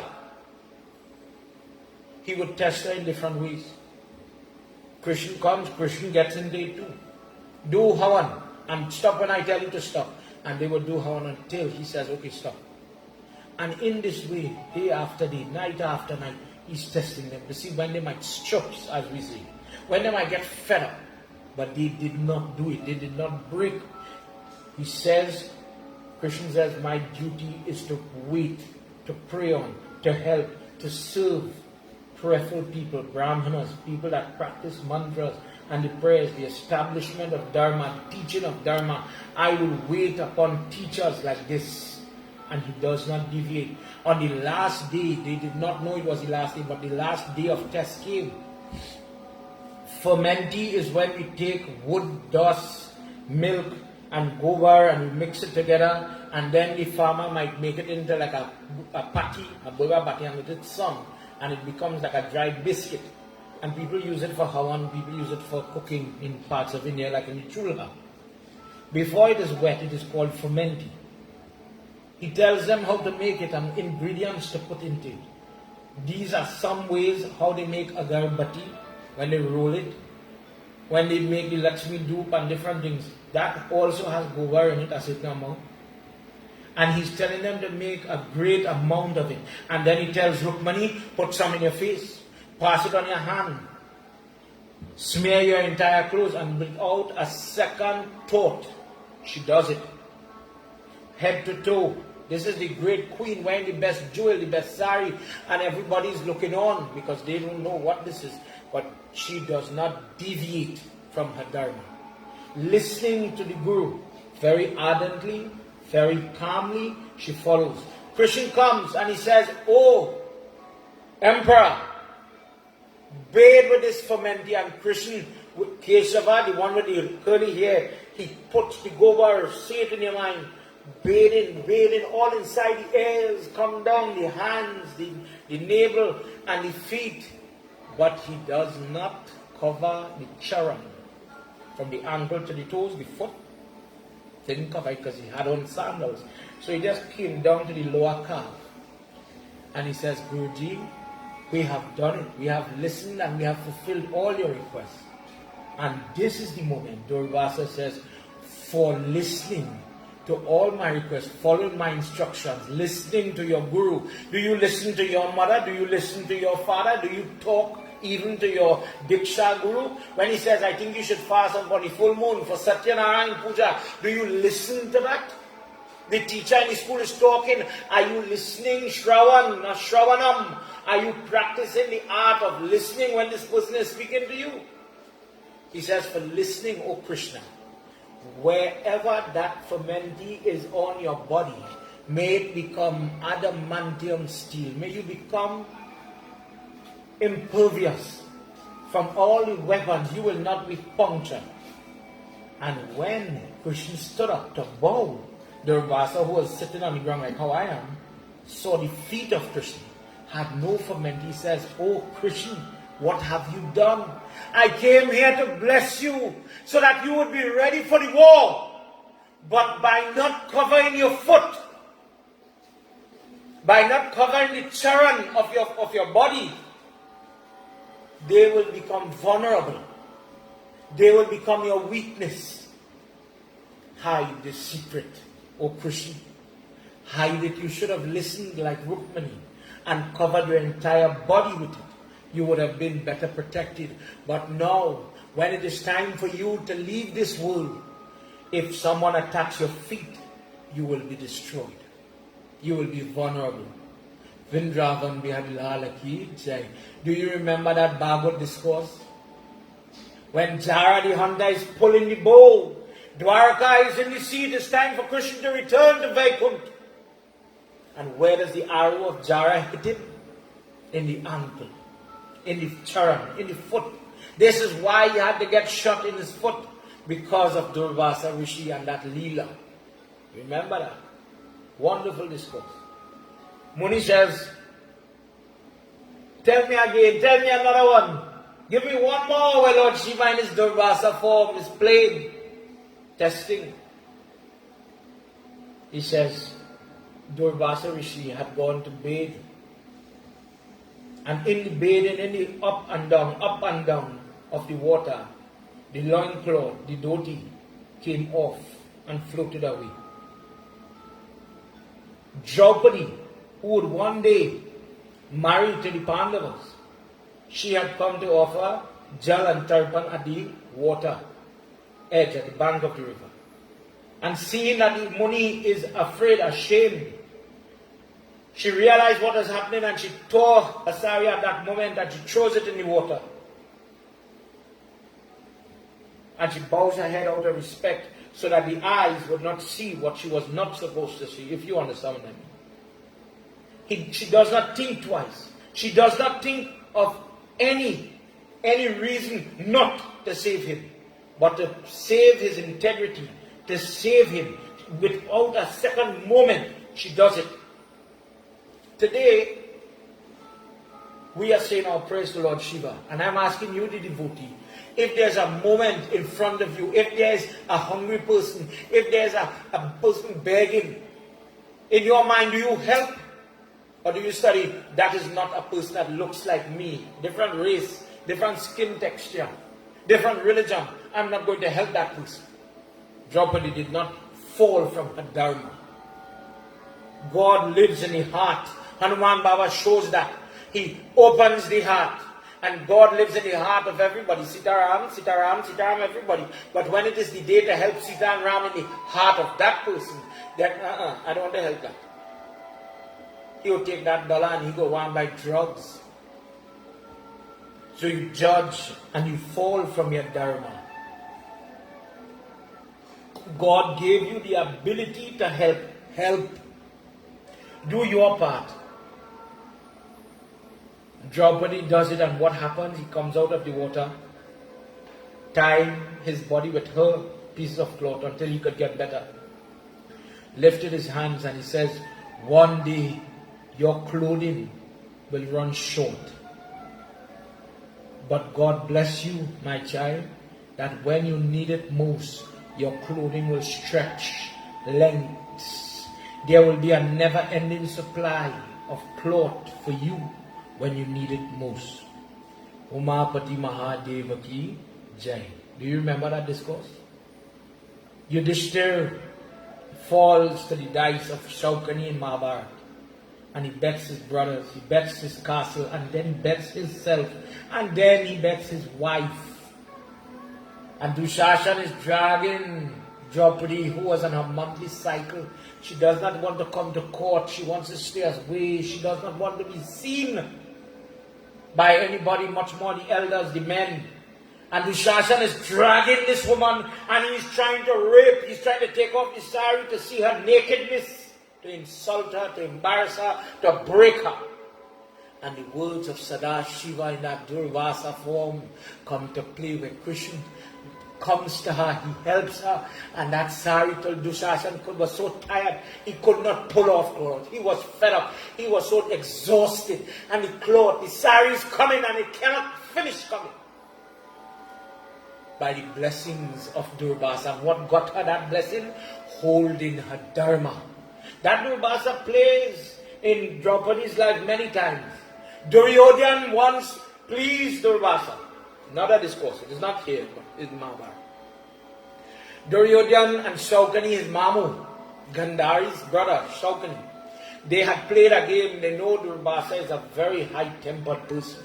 But they want to please him to get blessings, and they want equally for him to curse Yudhishthira. So what happens? Duryodhan feeds and treats them with all hospitality, forcing Durvasa to bless him. Please tell me what will make you happy. Tell me what boon to give you. He says, Prabhu, what can I ask for? I am so happy to share in this moment of offering hospitality to all your disciples and you, Guruji. I wish my brothers, the Pandavas, could have it, knowing that they are in destitute. They are not rich. They are not in a position to feed 1,000 heads of disciples. Their home is in the forest. They are living meager. Duryodhana knows this. He knows they will not have the food. He says, go, my wish, go and look for them. And take all your disciples. And go and bless their home the way you bless my home. Now that was the trap. Because he knows when he goes and there's no food and he don't give them the same love, Durvasa Rishi might be tempted to curse Yudhishthira. And that is what Duryodhana wanted. Lord Shiva goes. What a day. Draupadi has a blessed pot. We know this discourse. Given to her by Krishna. And he says, once you don't eat, that pot is going to make food. But when you eat, that will be the end of food for that day. Until the next day. So, here is one of the reasons why in Indian culture, the mother would always share the food. You see it when we have Bandaranti. The ladies would share food for all the men and the Baba, and then they eat after. Where did that come from? From this practice that Krishna says, when the lady of the house eat, now all the barakat, all the food is going to close in this magical, mystical pot. So Draupadi had the habit of serving the Pandavas, Mother Kunti and whoever else is there from the forest area. They would feed everybody. But it so happened, by the wish of Lord Shiva too, that on this day she had fed everybody and she sat down right there in the kitchen and she ate. So the pot is bare, the pot is barren now. And knock at the door. Children, maybe you might not appreciate this, but your parents would. You know, in today's world, practical etiquette is to call before you reach by somebody's home. You know, Paul, could I come over? Panditji, could I come over? Are you home? Can you receive guests? That is etiquette. So that the person can have a chance to maybe dress themselves, have food, drink something, to prepare for you, to receive you. There was no notice. Durvasa Rishi and the Shishya, all the children, 1,000 heads of disciples, show up, knock at the door. Yudhishthira, Namaste Guruji, I'm going to go to the river to pray, to have bath, and then I'm going to come back and all of us will sit together and have a meal together, Yudhishthira. I have come to bless your house. I have come to bless your house. Prepare. Think about it. When you have your Baba does not push himself. Or he passes on the road and he stops, hey, what you cook there? No. There's an etiquette, there's a way. Guruji, could you please have something? Tomorrow there are certain children in my life that will reach at my home. Baba, we bring a Sida for you. Happy Guru Purnima, Krishna Arpan. Baba, we cook a little cake or something, little something, whatever they could be. And that type of love, that will manifest on Guru Purnima, and the joy and satisfaction that I feel as a teacher. All I can say is, God bless you. I'm so happy. With that satisfaction, God bless you. What are you going to do tomorrow? What is your plan? Guru Purnima, wonderful word. It might lead us a video or a meme on Facebook, or a message on WhatsApp, or Telegram, or another app, whatever app. But what is your dharma? What is your practice for Guru Purnima? What will you do? Will you get up and maybe my Guru died? will you get up tomorrow and arti your guru, the Pitya, please? Let's just say my guru is Satya Sai Baba. Guruji, I'm just saying, would you get up and arti Guruji? Would you get up and arti your parents? Maybe your parents died. Will you arti your mother and father? There are people who will say, my mother and father died. Tomorrow's Guru Purnima. They are my first Guru. That is our prayer and belief. That is our Dharma. If they are my first Guru, I'm going to do something for them. I'm going to take fruits. I'm going to take toilet paper. There are people in need wherever you look right now throughout this world. I'm going to give a little charity. And I'm praying that Lord Shiva bless my parents, bless my Gurus. What is your dharma? What will you do? Will you take the time to even say Happy Guru's Day to your Guru? I am looking out for a message. Just to see if you would exert the effort. Look at it. It is giving of your time. Maybe I cannot, somebody's living in Canada. Maybe I cannot venture out of the house. We are still in curfew in Trinidad. We can't go in a certain time or a certain place, etc. But you know what, Baba? I want to just send you a message. I want to give you my time, my love. That is a good gift, to be honest. Your time is very rare and scarce now. What does Draupadi do? We in our life, you have your Baba. We didn't get to cook all these paratha roti and all those nice things we are accustomed, 7 curries and all the different dishes and delicacies that different country nationalities have when they have prayer and puja. Today, to be honest, we make the children cook and they make a little spaghetti. Baba, you come and sit down and eat something? Would you accept that? The children cook it? Of course I come and eat. And with that joy, with that happiness, there is where the blessings come from. In our homes, we invite the dwij or the person wearing the janil, the yagyopavi. Because of the Gayatri, they are saying we wash their feet and we sprinkle the water to purify the home. And when the person comes, when the Gosain comes, and they sit in your home, and Juta even a little bit of food, whatever you have. But then they wash their hands and they, Jai Vishnu, God bless this house today because of your attitude. First, your attitude. You can take out the best food for somebody, but you have a disgusting way. It will never satisfy a person. Imagine yourself go to a restaurant and the waiter has a horrible attitude. Would it make a difference? Would it not spoil the dinner? If somebody insult you, if somebody curse you, and then say, here, look, the best food. Would that help? The best food, I mean? The presentation, the attitude that goes with it also matters. So on a day like tomorrow, get it right. And you will start to see good things. Good karma brings good karma to you. This is just one example. So Yudhishthir now is in a predicament. What does he do? He goes to the kitchen and he says, Draupadi, we're in trouble here. Durvasa Rishi and our 1,000 disciples is coming back. We need food now. Make preparation. And he walk out the kitchen. Lies the wife trouble. Oh Lord. He didn't know she eat. He depends on his spouse.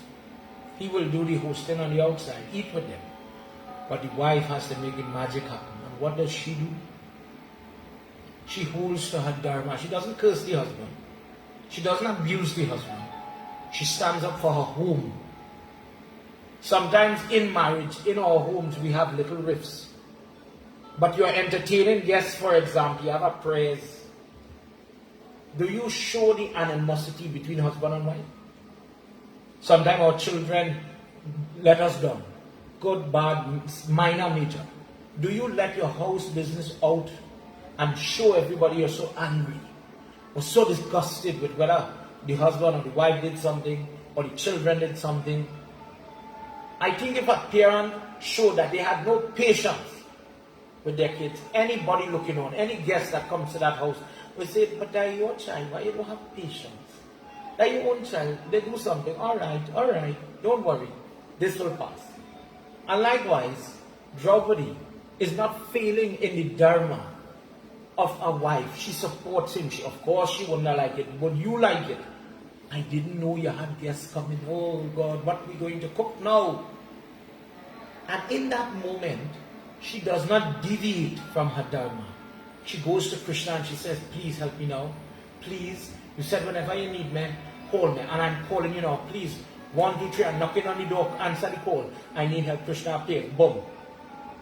Durvasa, Rishi. They come in. And I need food and I already eat. Look, the pot empty. So Krishna now knows that the rule is the rule. What is going to happen? The rule is the rule. When you eat, the pot remains empty until tomorrow. You know the story. He finds through the crevice of the pot, the rim on the outside, maybe the stray rice grain, not to be gross. And he eats that. And he says, when I am satisfied, the entire universe is satisfied. And Durvasa, Rishi in the water, knew what had gone on. That she held, in her moment of crisis, she went to God. She held her head. She did not fight the husband. She did not throw away her house. She didn't say, you deal with this. You come in the kitchen and deal with this. She did not deviate from her duty. She stood firm and she asked for that divine help and she found a way. And with the blessing of Lord Vishnu, Durvasa, Rishi, all the children, they started to feel as if, oh, it's so full, it's so heavy, we can't eat. Guruji, we cannot eat a mouthful of food, we're very full, Guruji. If all they want to eat, all they go. Some of them started to say, we're not hungry. No, nobody hungry now. So the Guru turns around, he says, children, all of you are full. He says, I myself feeling full. This water, as if it has percolated into our body, we are all full. Let us leave Yudhishthira. I don't want him to be angry with us for going to prepare all this food. And now we are not going to eat it. Let us leave secretly before he comes first. And all of them left. And the issue of Duryodhana's vice to get Durvasa to curse them, it never happened. Instead, Draupadi gains the name Krishna. That Krishna and Krishna Draupadi, Lord Krishna and Draupadi, they are one. They are so close that in times of hardship, difficulty, dismay and despair, she has the mind to go to him. That single mind devotion, that my only choice, trouble, my only choice is Krishna. My only trouble, Krishna. That gave her the name of God. And he says, from today you will be called Krishna. Because I and you are one. I am in you. I am with you. I am always here. I am you.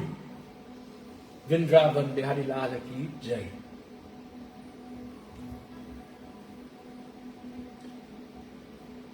Please draw your hands as we listen to the final slokas.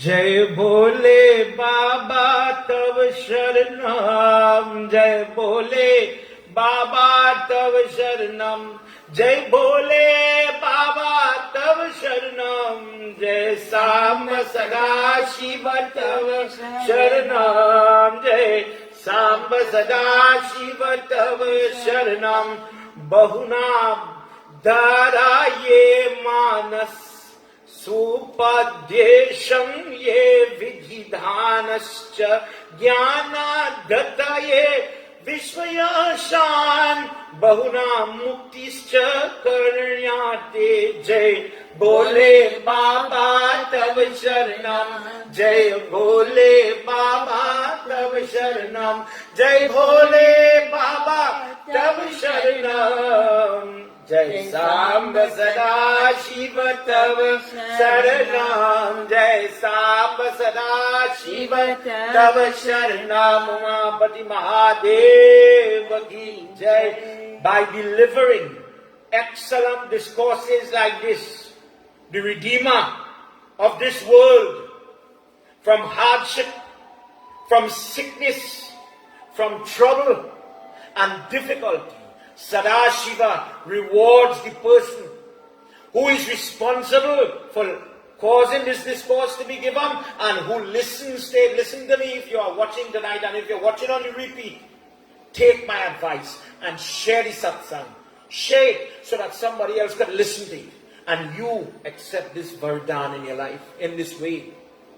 Muni Durvasa, Rishi Durvasa, Sage Durvasa displayed in these leelas, in these sports that we have been discussing, these human-like feat, grace, throughout the ages, throughout time, testing, so that people can attain the salvation and the mukti that they are looking for. When Sri Ram did it, he went to Suryo River. When Krishna did it, he found a way for Jara's arrow to reach into his body to allow him to leave.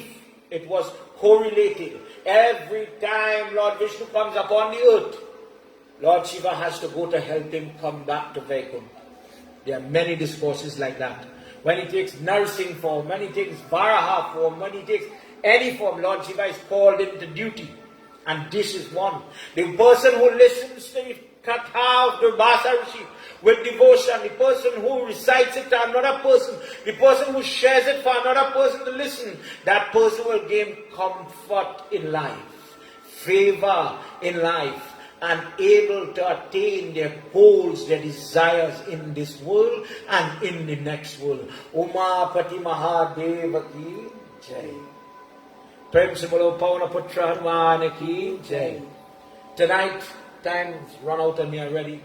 And devotees, as we conclude our first night, firstly, remember, the moon is the incarnation born of matrimony. Chandrama is that same Brahma. And tomorrow night, as we continue to discuss the role of the moon and Lord Shiva, as we get into our Shravan, and we are going to hear more and more discourses, look out for it, listen for it, and I promise to give you the unadulterated knowledge from our text. Tonight we listen very clear about Dharma, Earth, Kam, Moksha. And we have started to bridge in our mind the salvation, the mukti, the moksha. All these words mean the same thing. By using dharma. Tonight you've heard of Lord Shiva testing a person's dharma. Think about it. As a husband, as a wife, as a student, as a child, as a worker, whatever your role. Parab the karma. Whatever role, that word means the karma that God gave you based on your past life. So He made you a sister, He made you an employee, He made you a business person. But are you truthful in your prayers? I am a bhakt of Hanuman. Will a Tuesday come and you not offer your dar? Will Hanuman Jayanti come and you will not at least pray to Hanumanji? Will you stay to your dharma? Or will you convert to other religion when it becomes too tedious to not eat beef, for example? And this is why I started off by telling you, in the Ashram group we were talking about, why are you a Hindu? What is a Hindu? Because many people need to know who they are. We need to get back to ourselves. We need to realize who you are. What is the greatness of you and your potential? Then we will start to see how we can use things like tonight in our Katha, using all these examples. You could use dharma, doing your duty as Lord Krishna says to Dharati Mata, and in doing it, you will find liberation. It's a strange concept. Some people have to dress like a Swami and go and live in the forest, and that's one method. So that nothing distracts me like Narad, and I can only focus on God. And then there are some great souls that can do everything they're doing, and in doing everything they're doing, they're talking to God. Where are you on this journey? Do you understand what we're talking about? Did Lord Shiva come in your life and test you? Did He take away a person? Did He take away a thing? Did He put you in a position where you don't know what is going to happen next in your life? Is it strange that God is testing me? Think about that. There are many people who say the devil is a busy man, but the devil is coming from another religion, another religious belief. In Hinduism, there is no devil. Lord Shiva is a true parent. To all the parents here tonight, think about what I'm saying. I have a mother, and when I was small, I've been complimented on my penmanship. When Priya Mata, let me go a secret. When Priya Mata fell in love with your Baba, she fell in love with the handwriting. In them days, I used to write letters and things for she. And she liked how I used to write. So I just always remember when I hold my pen, because I like a nice pen, I write neat. When I was small, my mother used to hit the hand, right button. It was that a R or a N. Fix it. Do better. Do better. Always do better. But the same lady, when the 9th of June, when that birthday come around, whether the cake small so or big so, whatever it have, that same lady was my best friend. She shared in my happiness. The same mother, the same person. But when God does it, sometimes we get confused. God causing bad things happen in my life. But all I know is the only person that punished me is my mother. Daddy died. The only person that punished me is my God. If I do wrong, I'm going to get punishment. If I do good, I'll get results. I'll get rewarded. And just as how in life, this is the concept. This is part of the concept of Hinduism. This is a part of your character. This is part of what you believe in. That we don't have a devil that is testing you, that is taunting you. We have God. And God wants to see, will you hold to your prayer? Will you hold to your vows? Will you hold to your character? Or will you deviate when things don't go your way or you don't get what you want? Who are you? When you call yourself a Hindu, when you call yourself a Sanatanist, who are you? Lord Shiva takes this Durvasa Rishi form to show that in times in the past, and it goes on till today, that he will come into your life and put little stumbling blocks. Because bad things do happen to good people, everybody. How many people have contracted COVID and you're lying down on that bed and you're wondering, why is God allowing this to happen? Maybe it's my karma. I need to say my prayers to get out of this. Just like Draupadi in that kitchen. I need to get out of this and I can only do it with my prayers. And days where you are holding to your dharma, that inside of trouble, if this discourse shows you anything, it is showing you that there are days when there is fire burning in your life. The argument is going to be raw and strong. The language is going to be ridiculous. The lies are going to be hurtful. But even then, hold. Don't give up. Don't throw away everything you believe in. But hold fast to Him. And He will lead you out of that fire. This is the purpose of tonight's discourse. Prem Sivala Mahapati Mahadeva ki Jai. I beg you, please send me your messages, send me your comments, and share the satsang, everybody. Let people learn and listen. These days, things are a little tough, and people need to get in line with Lord Shiva. Shravan is coming. Remember, as I conclude tonight, remember tomorrow morning, your Guru Purnima. Remember, make a call. Call your Guru. Babs, you could drop something by you. I have a godson, Darius, I know he will come by me. That love, that relationship is dear. Could you say that? Do you have such a relationship? Would you even go and touch your mother's foot tomorrow? For those of you in the ashram, I want to see a picture. If mommy is alive, give me a picture where you're bowing to she foot so. Don't go and bow by a pundit and you leave your mother alone. Don't leave your father alone. Maybe they're getting old and they're troublesome. On their behalf, I beg you, have patience. Go tomorrow and worship your Guru. Go. And take a picture. Share a moment with me. I would like to see that. I would love to see your father. I don't have my dad. I lost my Nana and I never knew my Aja, old Gosine. Mari Gosine went long before my father went. So I don't have that opportunity. You have it? Make sure. You're living abroad and your parents live a distance from you. Take the time to make a call. Show that love to God for things like WhatsApp and Zoom. Make a video call. Ma, I want to see your face, girl. I know tomorrow morning I'm going to call my mother and trouble she. Oh, you're looking so. Why are you looking so? Never give she an easy time. I just have to choke she will. I'm sure she's watching she will quarrel with me. I like to play with my mother. My mother was my friend. Is my friend. A carpenter. I hope tomorrow is a good day for many people. And if you lost your guru, your mother, your father, your mother-in-law, your father-in-law, the people that teach you things, pray for them. Say a prayer for them. Arti the pity. Don't be ungrateful. Don't do that. Don't do that. Be grateful. What is Guru Purnima about? Be grateful for the knowledge, the teachings, the goodness these people render to you. Be grateful. Remember that. Let that be a guiding thought. And I look forward to seeing you tomorrow night where we'll do another discourse. Wonderful discourse. I hope you enjoyed it. I hope you enjoyed it. If this is the first time you hear the Dattatreya, the moon, Lord Shiva in this form, I want that message. I'm looking out for you. If you're watching it on YouTube, looking out for messages, everybody. God bless you from the ashram, from me and Priya Mata. God bless you. Have a wonderful morning. Start with prayers.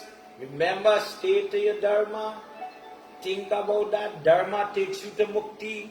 We'll get more on it tomorrow. God bless. It was a wonderful opportunity to do this with you. I hope you enjoyed it. I hope you appreciate it as we get ready for Shravan. Everybody please join your hands as we do final prayer and prarthana now.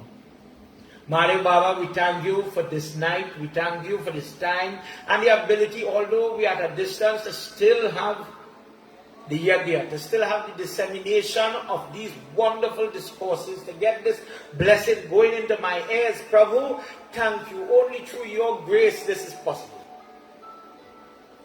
Bless us to do it again tomorrow night.